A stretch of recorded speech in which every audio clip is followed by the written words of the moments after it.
Ma'am, हम सबको पुस्तक मेला देखने जाना है। ठीक है, लेकिन पुस्तक मेले से आने के बाद तुम सबको पुस्तक मेले पर अनुच्छेद लिखकर लाना होगा। अनुच्छेद कैसे लिखते हैं? आइए हम भी अनुच्छेद लेखन के बारे में जानेंगे। आपस में संबंध रखने वाले किसी एक विचार पर केंद्रित वाक्य समूह का नाम अनुच्छेद है। अनुच्छेद की विशेषताएं।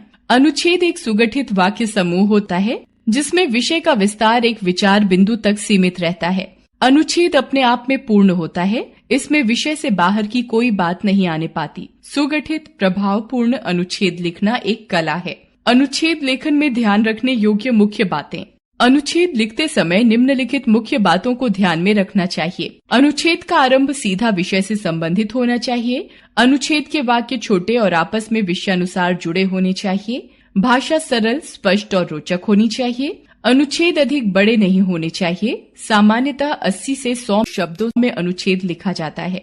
आइए अनुच्छेद पढ़ें। जल ही जीवन है। जल ही जीवन का आधार है।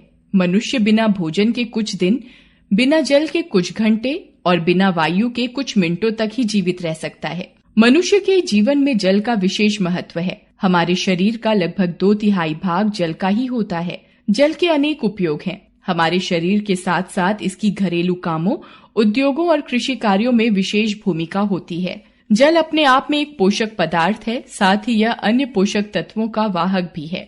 नदियां, झरने, वर्षा जल के प्राकृतिक स्रोत हैं।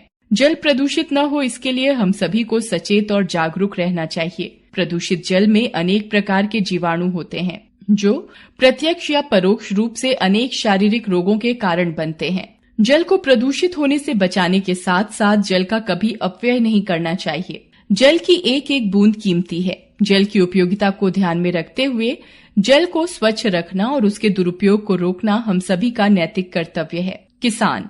भारत एक कृषि प्रधान देश है। यहाँ की लगभग 70% जनता गांव में बसती है, जिसका अधिकांश भाग किसानों का है। किसान समाज की रीढ़ होता है, वही हमारा अन्नदाता भी है। वह सुबह से शाम तक खेतों में परिश्रम करके अन्न उगाता है और हम सबका पेट भरता है। खेतों की जुताई, बुआई, सिंचाई, निराई और कटाई में वह अपना खून पसीना एक कर देता है। खेतों में लहलहाती फसल देखकर किसान का हृदय खुशी से भर उठता है। उसकी और उसके पूरे परिवार की खुशियां इसी फसल से तो जुड़ी होती हैं। इस अथक और कठोर परिश्रम के बावजूद किसान की आर्थिक दशा अच्छी नहीं होती। आज भी भारत का किसान निर्धनता की चक्की में पिसता है। परिश्रम से उगाई फसल का उसे पूरा दाम नहीं मिलता। वह कर्ज लेने के लिए मजबूर हो जाता है। अक्सर किसानों द्वारा आत्महत्या किए जाने के समाचार अखबारों में छपते रहते हैं।